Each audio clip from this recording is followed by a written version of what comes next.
आप सबका बहुत स्वागत है ईस्टर सीरीज में। आज हम बात करेंगे खजूर रविवार के बारे में। पास्टर मोना, आप हमें बताएं कि ये जो खजूर रविवार है, मतलब पाम संडे, इसका नाम पाम संडे या खजूर रविवार क्यों पड़ा? हाँ जी, जब हम वचन में देखते हैं तब हम देखते हैं कि प्रभु यीशु मसीह यरूशलेम में प्रवेश करते हैं। तो जिन लोगों को पता चला, जिन्होंने प्रभु यीशु मसीह को चमत्कार करते हुए देखा और प्रभु यीशु मसीह के चेले थे और बहुत सारे लोग थे जो प्रभु यीशु मसीह को हीरो करके समझते थे, वो सारे लोग खजूर की डालियां लिए हुए प्रभु यीशु मसीह का स्वागत उन्होंने किया। खजूर की डालियों को वो हिलाते हुए, जैसे हीरो की एंट्री होती है वैसे ही उन्होंने खजूर की डालियां ली और प्रभु यीशु मसीह का स्वागत किया यरूशलेम के अंदर। इसीलिए इस दिन को खजूर रविवार बोला जाता है। तो पास्टर मोना, आप हमें बताएं कि आखिर खजूर की डालियों का ही क्यों इस्तेमाल किया गया है? हाँ जी, जो खजूर की डालियां हैं वो जीत और विजय का चिन्ह है और प्रभु यीशु मसीह विजयी है, विजेता है। तो जब उन्होंने यरूशलेम के अंदर प्रवेश किया तो ये उनकी विजय यात्रा थी। तो लोगों ने जो उनको अपना हीरो समझते थे, उन्होंने खजूर की डालियों का इस्तेमाल किया। तो पास्टर मोना, आप हमें बताएं कि ये जो पाम संडे है, खजूर रविवार, आखिर इसका क्या मतलब है, ये क्या होता है? हाँ जी, हम परमेश्वर के वचन से देखेंगे लूका रचित सुसमाचार उसका 19 अध्याय उसकी 28 आयत से 44 आयत तक हम देखेंगे। यहाँ पर हम देखते हैं कि प्रभु यीशु मसीह ने यरूशलेम के अंदर विजय प्रवेश किया और यरूशलेम के अंदर जाने से पहले प्रभु यीशु मसीह ने अपने चेलों को कहा कि पास के एक गांव में जाओ, वहां पर तुम्हें एक गधी का बच्चा बंधा हुआ मिलेगा, उसको खोल कर लेकर आना। अगर उसका मालिक तुमसे पूछता है कि इसको क्यों लेकर जा रहे हो, तो कहना कि प्रभु को इसका प्रयोजन है। चेले गांव में गए और गधी के बच्चे को लेकर आए और प्रभु यीशु मसीह उस गधी के बच्चे के ऊपर सवार हुए और उन्होंने यरूशलेम के अंदर प्रवेश किया। जब उन्होंने यरूशलेम में प्रवेश किया तो उनके चेलों ने गधे के पैर में और अपने कपड़े बिछा दिए। उन लोगों ने, वो जो लोग जिन्होंने प्रभु यीशु मसीह के बारे में सुना था कि वो चमत्कार करता है, चेले थे और बहुत सारे लोग जो प्रभु यीशु मसीह को हीरो समझते थे, वो आए और उन्होंने खजूर की डालियों को हिलाकर प्रभु यीशु मसीह का यरूशलेम के अंदर स्वागत किया। ये जो सत्यता है इस खजूर दिवस के ऊपर, जो खजूर रविवार है, उस दिन इस प्रकार से हुआ। और जब प्रभु यीशु मसीह उस नगर में पहुंचे, उस नगर में पहुंचकर प्रभु यीशु मसीह रोए उस नगर को देखकर। तो जब प्रभु यीशु मसीह यरूशलेम में प्रवेश कर रहे थे तो चेलों की मंडली बड़े ही ऊंचे स्वर से आनंद से पुकार रही थी। हम देखेंगे 38 वर्ष में, हम देखेंगे 38 आयत में क्या लिखा है वहां पर। धन्य है वे राजा जो प्रभु के नाम से आता है, स्वर्ग में शांति और आकाश मंडल में महिमा हो। तो जब हम देखते हैं वचन के अंदर 38 के अंदर, जब प्रभु यीशु मसीह यरूशलेम में प्रवेश कर रहे थे, जो चेलों की मंडली थी वो बड़े आनंद से 38 वर्ष में हम देखते हैं 38 आयत में वो ऊंचे शब्द से पुकार कर कह रही थी। क्या लिखा है?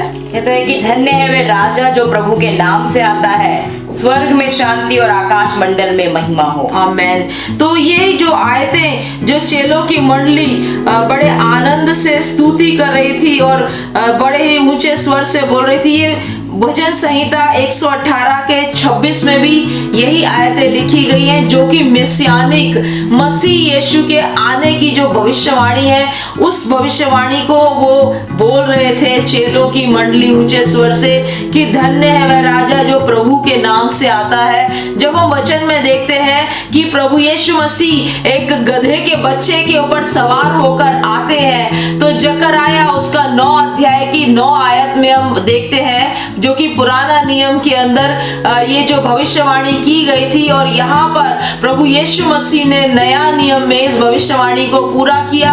वो गधे के ऊपर सवार होकर उन्होंने यरूशलेम के अंदर प्रवेश किया। तो पास्टर मोना, हम इस अनुच्छेद से क्या सीखते हैं? क्योंकि इस अनुच्छेद में प्रभु यीशु मसीह रो रहे हैं और जो चेले हैं वो आनंदित होकर ऊंचे स्वर से परमेश्वर की स्तुति कर रहे हैं, इससे हमें क्या शिक्षा मिलती है? हाँ जी, तो ये जो अनुच्छेद है, ये जो भाग है बाइबल का, इसमें हम कई तरीके के लोगों को देखते हैं। इसमें हम भीड़ को देखते हैं, इसमें हम प्रभु यीशु मसीह को रोता हुआ देखते हैं, तो इसमें हम चेलों को देखते हैं। 3 तरीके के जो लोग हैं इस जो पैसेज के अंदर, इस भाग के अंदर हम देखते हैं। हम देखते हैं कि जो प्रभु यीशु मसीह जब गधे के बच्चे के ऊपर सवार होकर आते हैं, और तो ये एक भविष्यवाणी के रूप में उसको पूरा करते हुए है, जो कि जकरयाह 9:9 में लिखा है। आप पढ़ दीजिए पास्टर रश्मि, क्या लिखा है? हे सियोन बहुत ही मगन हो, हे यरूशलेम जय जयकार कर, क्योंकि तेरा राजा तेरे पास आएगा, वह धर्मी और उद्धार पाया हुआ है, वह दीन है और गधे पर वरन गधी के बच्चों पर चढ़ा हुआ आएगा। आमेन। तो यहाँ पर हम देखते हैं कि प्रभु यीशु मसीह उस भविष्यवाणी को पूरा करते हैं जो कि पुराना नियम में लिखी गई है, और वो नया नियम में उसको पूरा करते हैं। प्रभु यीशु मसीह लोगों को ये बता रहे हैं जब वो गधे के बच्चे पर सवार है कि मैं ही वो मसीहा हूँ, मैं ही वो धर्मी हूँ, मैं ही वो उद्धार करता हूँ जिसका तुम इंतजार कर रहे हो। तो इसीलिए वो चिन्ह के रूप में गधे पर सवार होकर आते हैं, और जो भीड़, जो चेलों की मंडली है, वो भजन संहिता 118 का 26 आयत को वो गा रही है, स्तुति गान कर रही है प्रभु यीशु मसीह का। और हम दूसरा देखते हैं कि इसी भीड़ के अंदर हम देखते हैं कि जो चेले हैं वो प्रभु यीशु मसीह को उद्धारकर्ता कह रहे हैं, धर्मी कह रहे हैं। और जो भीड़ है, इस भीड़ के अंदर कई तरीके के लोग हैं। भीड़ में फरीसी भी हैं जो कि प्रभु यीशु मसीह को कहते हैं कि अपने चेलों को मना करो। ये चेले चिल्लाकर क्या कह रहे हैं? तब प्रभु यीशु मसीह कहते हैं कि यदि ये चुप हो गए तो पत्थर चिल्ला उठेंगे। तो इस भीड़ के अंदर बहुत सारे लोग हैं, हम उन लोगों के बारे में अध्ययन करेंगे। तो यूहन्ना रचित सुसमाचार उसके 12वें अध्याय में हम देखते हैं जो भीड़ में कुछ लोग यूनानी लोग हैं जो कि आराधना करने के लिए पर्व में आए थे। कुछ लोग बैतसैदा से आए हुए थे जो प्रभु यीशु मसीह से मिलना चाहते थे। कुछ लोग फरीसी थे जो प्रभु यीशु मसीह से सवाल कर रहे थे, उनको कह रहे थे कि अपने चेलों को आप मना करो, जो ऊंचे स्वर से स्तुति गान गा रहे हैं, जो कह रहे थे कि परमेश्वर की महिमा हो। और भीड़ में कुछ लोग ऐसे थे जिन्होंने प्रभु यीशु मसीह के बारे में सुना था कि उन्होंने लाजर को जिंदा किया। तो अलग अलग तरीके के लोग भीड़ में थे जो कि उसी विजय यात्रा में प्रभु यीशु मसीह के साथ चल रहे थे। वाह पास्टर मोना, कितने अलग अलग तरह के लोग वहाँ पर थे। सब अलग इरादे से आए थे। कुछ प्रभु यीशु को देखने आए थे, कुछ लोग ये देखने आए थे कि ये वही यीशु है जिसने लाजर को जिंदा किया। तो पास्टर मोना आगे फिर क्या होता है इसमें? हाँ जी, हम आगे की आयतों में देखते हैं इसी लूका रचित सुसमाचार उसका 40 से लेकर फिर हम 44 आयत में देखते हैं कि प्रभु यीशु मसीह नगर को देखकर रोने लगे। और उन्होंने इसलिए रोने लगे क्योंकि उन्होंने कृपा दृष्टि के अवसर को नहीं पहचाना। प्रभु यीशु मसीह चाहते थे कि लोग उनको पहचाने कि जिस मसीहा का वो इंतजार कर रहे हैं वो मसीहा वही खड़ा हुआ है, वो सारे चिन्ह के रूप में खड़ा हुआ है, वो गधी के बच्चे के ऊपर सवार होकर प्रवेश कर रहा है। और भजन संहिता 118 का 26 आयत को बोला जा रहा है, परमेश्वर की महिमा हो और शांति का राजकुमार आ रहा है। फिर भी जो लोग हैं, जो भीड़ है, वो प्रभु यीशु मसीह को अपना उद्धार करता करके वो प्रभु के ऊपर विश्वास नहीं कर रही है। उनके विश्वास अलग अलग तरीके के हैं। उनके अविश्वास को देखकर प्रभु यीशु मसीह रोने लगे क्योंकि प्रभु की कृपा दृष्टि का समय उनके ऊपर था। और वचन कहता है कि यीशु मसीह उस नगर को देखकर रोया।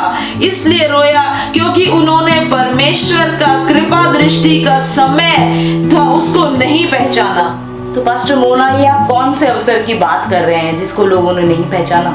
हाँ जी, ये अवसर था प्रभु यीशु मसीह के ऊपर विश्वास करने का कि वो परमेश्वर का पुत्र है। वो वही है जिसका इंतजार वो सारे लोग कर रहे थे कि परमेश्वर अपने बेटे को भेजेंगे जो कि कुंवारी से पैदा होगा, जो कि परमेश्वर और मनुष्य के बीच में शांति उत्पन्न करेगा।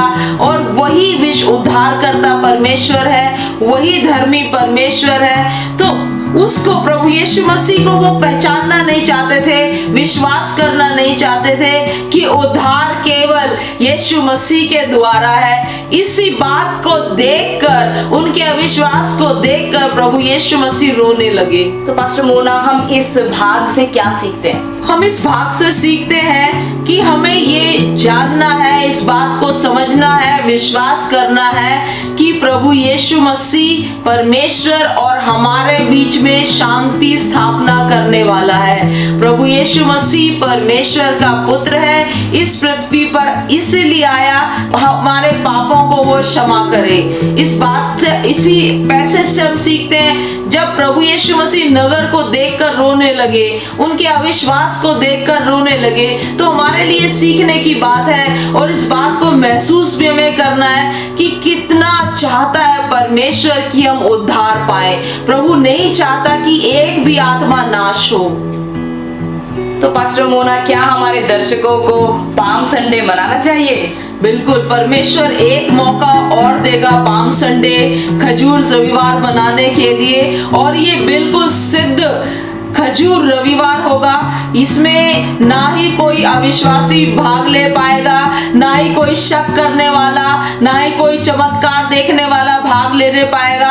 इसमें केवल जो प्रभु यीशु मसीह के ऊपर विश्वास करता है वही इसमें भाग लेने पाएगा। इसमें कोई भी ऐसा व्यक्ति नहीं होगा जो बोले कि आप अपने चेलों को मना कीजिए, ये स्तुति गान गा रहे हैं। हम देखेंगे प्रकाशित वाक्य उसका 7 अध्याय उसकी 9 से 10 आयत। इसके बाद मैंने दृष्टि की और देखो, हर एक जाति और कुल और लोग और भाषा में से एक बड़ी भीड़ जिसे कोई गिन नहीं सकता था, श्वेत वस्त्र पहने और अपने हाथों में खजूर की डालियां लिए हुए सिंहासन के सामने और मेमने के सामने खड़ी है और बड़े शब्द से पुकार कर कहती है, उद्धार के लिए हमारे परमेश्वर का जो सिंहासन पर बैठा है और मेमने का जय जयकार हो।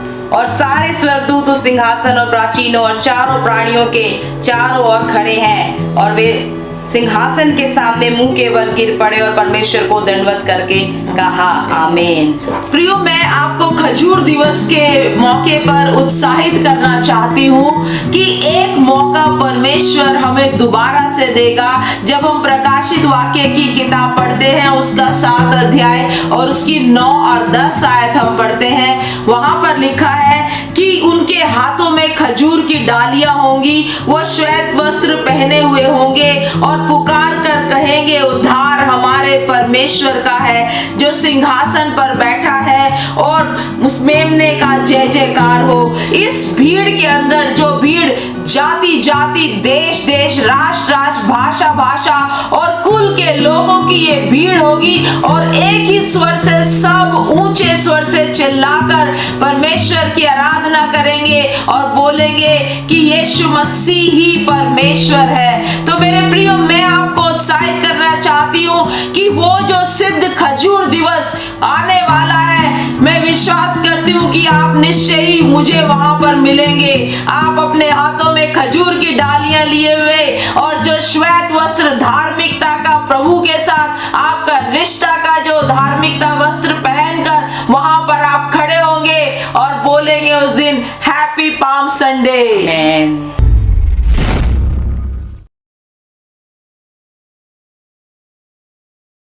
बने रहने के लिए धन्यवाद। मैं हूं रश्मि सिंह। आशा करती संदेश आपको पसंद आया होगा।